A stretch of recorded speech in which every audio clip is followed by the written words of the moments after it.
欢迎来到第4层，这里是鬼屋，请在5分钟内逃离此处。回到电梯，这里有一只恐怖的恶鬼，不要被他抓到。刺耳的警报结束之后，我总算能看清周围的环境，仿若置身一层破旧的居民房。可要命的是，另外8个人并不在我的身边。本以为能像在健身房那样共同商议着过关，可没想到这一关就让我们直接分开了。根据警报里说的，这个地方是一座鬼屋，存在着一只恶鬼，只有在不被他抓到的情况下逃离，才能回到电梯。简单的思考之后，我拉开了眼前衰朽的旧木门，走到一条走廊上。鬼屋的装修风格像是一个旅馆，走廊两侧整整齐齐地排满了房间，每个房间上都插着门牌号。我走出的这间是702，而就在走廊的尽头便有一条楼梯，可以通往上下的楼层。仔细扫视一圈之后，我发现每个房间都和702一样，空空荡荡，找不到任何可用的信，估计是要回到鬼屋原本对应的楼层第4层。想清楚这个道理，我立马动身，走到旋转楼梯，开始往楼下奔去。可刚走到6楼，我就听到了身旁传来一声惨烈的嘶吼。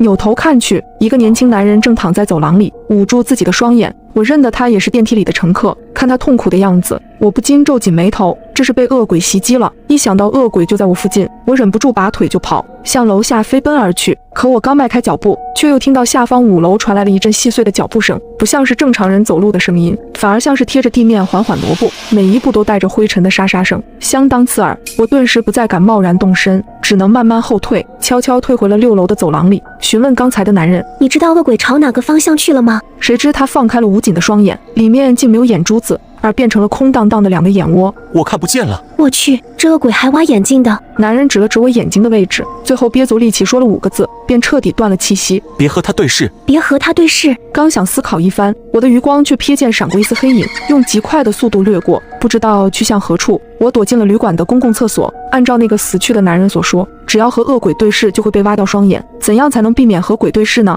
我感觉 CPU 都要干烧了，却在一晃眼时看到镜子的角落突然闪过一道黑影，和走廊上瞥到的一模一样。我想要扭头去看看情况，但又害怕和他对视上，只能赶紧埋着脑袋，一股脑冲出厕所。可我一钻出厕所，就和一个人撞了个正着。是我，居然迎面遇到了小美。你遇到那个恶鬼了吗？是的，在走廊的玻璃上，在厕所的镜子里，我都看到了他的一丝身影，但好在没有和他对视上，一旦和恶鬼对视，就会被挖掉双眼。待我说完，小美突然提出了一个大胆的想法。那你说他会不会就是活在镜子里的？准确的说，这只恶鬼恐怕是专门行走在所有能够反光的镜面内。如此一来，只要坚持不和镜面对视，就不会有危险。搞清规则之后，我和小美一路往4楼跑去，凡是有玻璃和镜子的地方，都提前闭眼冲过去，或者一拳将其砸碎。很快，我们便看到了那个熟悉的电梯。在即将走到电梯门口的时候，我突然反应过来，电梯两侧的金属框同样具备一定的反光效果。那道黑影竟从金属框上再次袭来。危急关头，我从怀里掏出2片破碎的单面镜片，挡在了我和小美眼前。一声尖锐的惨叫猛地爆发，那个鬼的眼睛冒出浓烟。